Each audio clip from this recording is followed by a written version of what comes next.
So what exactly is 212?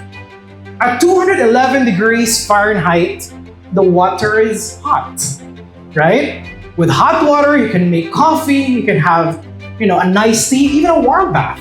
But at 212 degrees Fahrenheit, the water is boiling.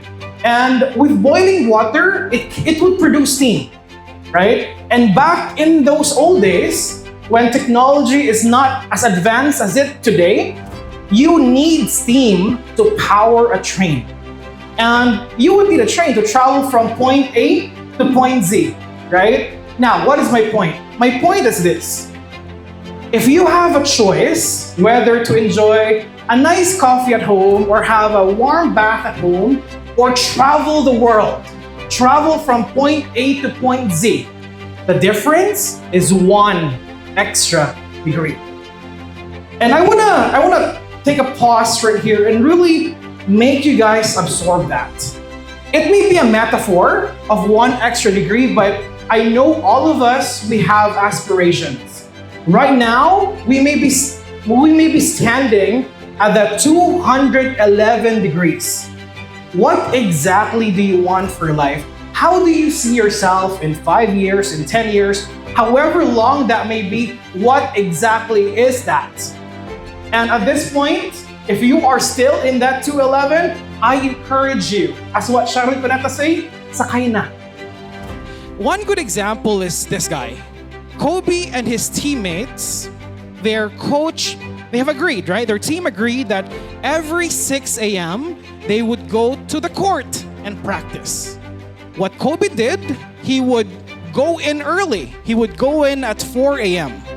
so that when his teammates would arrive in the court, he would already completed at least 200 shots, getting himself ahead. While his teammates are coming in at a great time at 6 a.m., they are just 2:11. Kobe pushing it 2 hours early to practice, that makes him 2:12. He is amazing not because he chose to be 2:11. He is amazing because he chose to be 2:12. I'm gonna ask you guys right now, right? Think about that moment in your life where you showcased that 4 a.m. extra mile. Let me take you back 15 years ago when I was still starting in the industry. I was a trainee. That was my first job. I was, just like most of us right here, I was also an agent, right? But I had an ambition. My ambition was to become a trainer. And true enough, I was able to achieve that. You have to know what is expected because that's good. If you deliver what is expected, that's good. But if you want to accelerate it, then you have to choose being 212. And that should answer the question earlier, right? Why do people come to work and what would make them stay? And that is you knowing your aspirations. Sometimes we don't push through because we self-doubt. We self-doubt because sometimes we're overly critical of ourselves, right? It is important and it is good to be self-aware. But self-awareness, you also have to recalibrate. Are you being overcritical? Because if you are being overcritical to yourself, you won't prosper, right? I always tell my team this. When there are projects, do not let perfection be the enemy of good. You just have to try it out. If you have a concept, try it out. If there are problems along the way, fix it. But do not be fixated. Do not be fixated with the illusion of perfection. Because ladies and gentlemen, there's no perfection.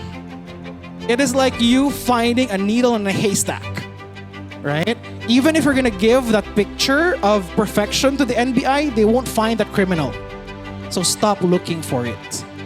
Another example right here is rising through the challenge.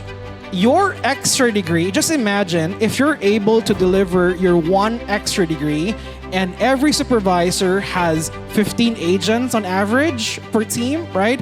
Imagine how you're able to propel your team if all of you row in the same direction. All of you are exerting that effort for one extra degree, the results will just be tremendous. And I think there is no other perfect way to describe it on an action form but rowing the boat, dragon boat, right? When someone would give them instructions, I think that is our responsibilities as their leader.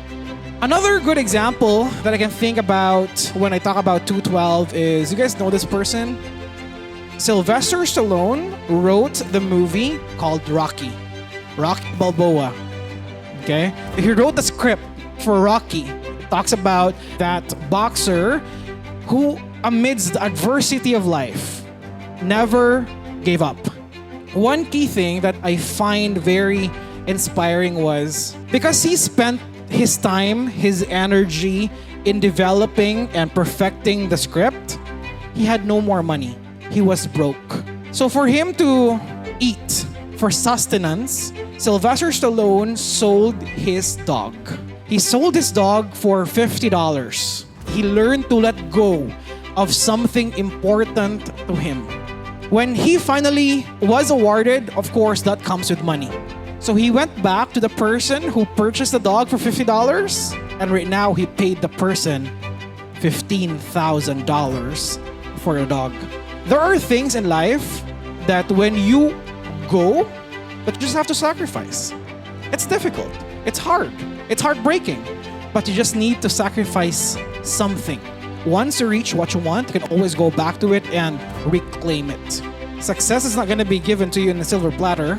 If you still think that there is a silver bullet to success, you gotta rethink, darling. There is no silver bullet to success. It takes hard work, commitment, dedication, and grit. And that's what Sylvester Stallone showed in this story. Another example right here is the OFW, the unsung heroes. The amount of remittances they send to the Philippines. Without them, I don't think our gross domestic product would be able to sustain the growth and the demand of the Philippines.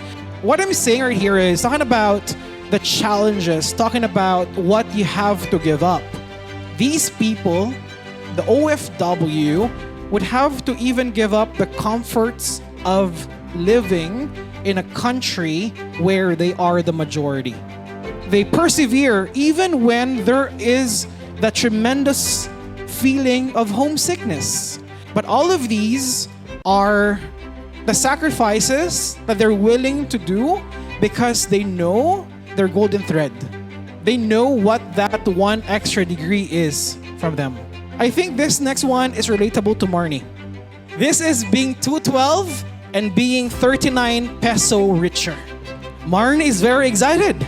She added all the things that she wants in her cart in Lazada, but did not check out.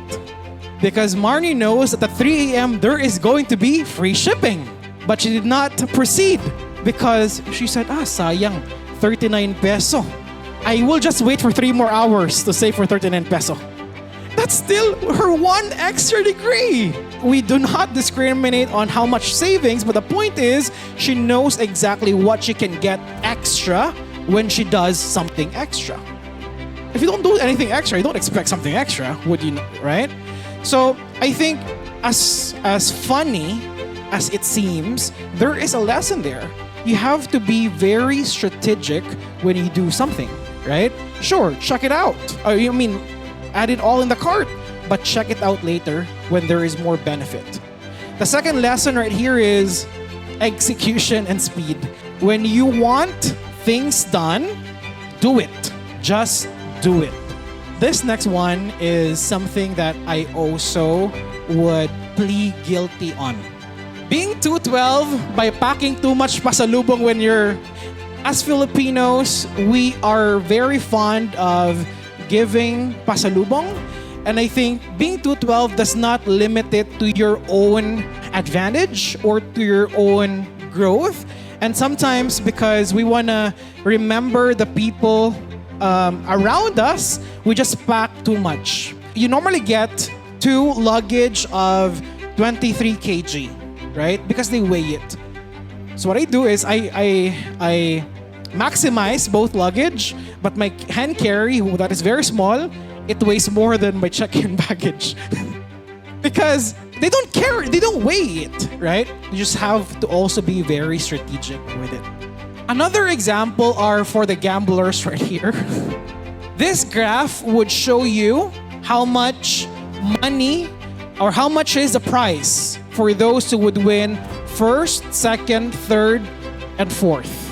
And you know that when you do horse races, the difference in time is just a split second.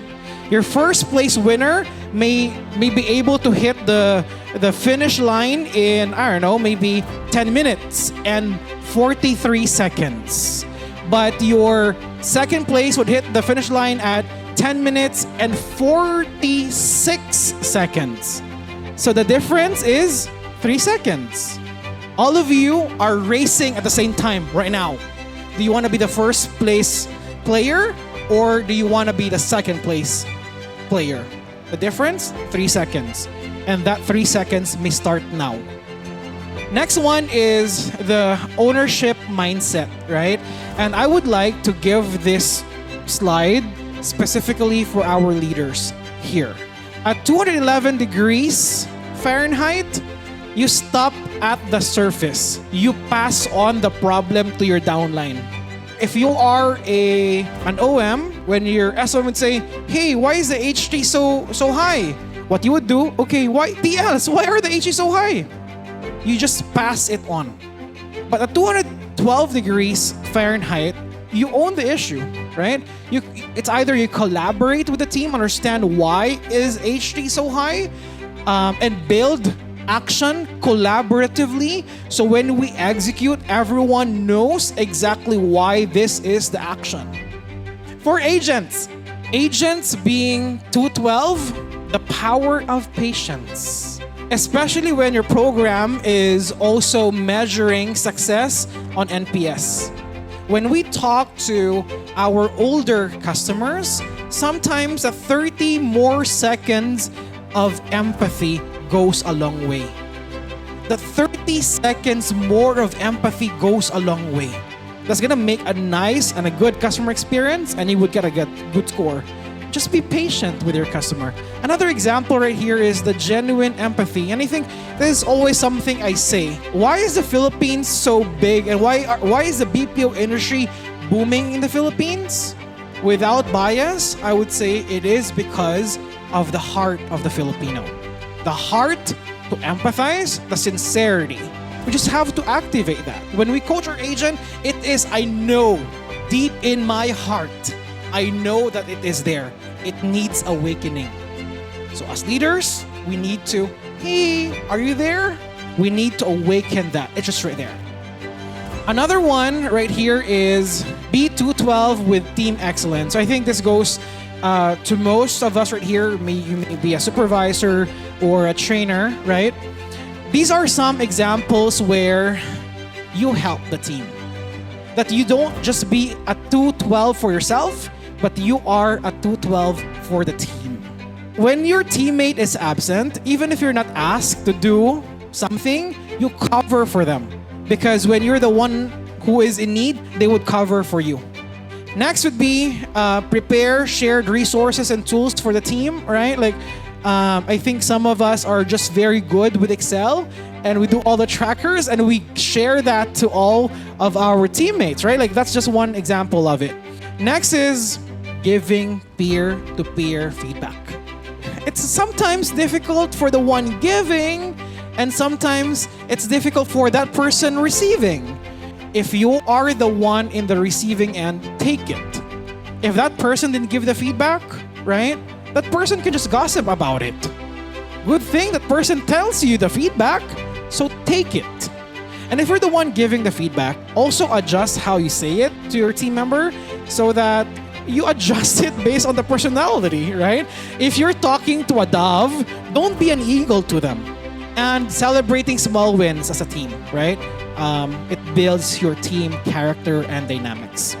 I think we need to start changing our mindset from it is enough to we need excellence. It is now a challenge for all of us, right? And I would like to say it this way. We should stop drinking from the cup. We should start drinking from the chalice. Imagine how much impact we already have as a collective team right here. And if you're able to also reverberate that with your agents and with your trainee, imagine how this site is going to be amazing. So, ladies and gentlemen, let's stop being 211. Let's fire up the heat, get that water boiling, and let's get that steam starting, and let's power the train. All of you are invited. Come on and let's ride that train together. You guys with me?